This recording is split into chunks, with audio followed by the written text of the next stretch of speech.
Gulay ang sudan. Kaya no, kaning gulay oh. Anong gulay no? Oo naman, yun naman talaga ang trabaho ko dito. Tama ito, tutulong mo si Mike.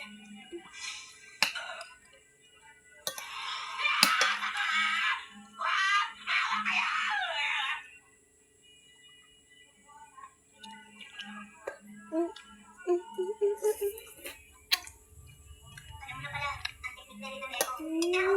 Pasensya na kung nagpanggap ako. Iisip mo siguro mas magaling ka sa akin, no? Naku, hindi ko. Alam mo lang, ha?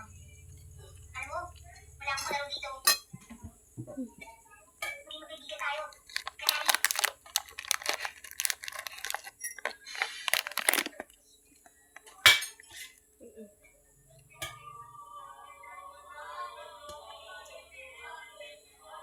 Patawad ko, pero hindi pwede. Basta kayo na. Gawin mo. Kaya ka nga? Wala kayo, magkaibigan na tayo.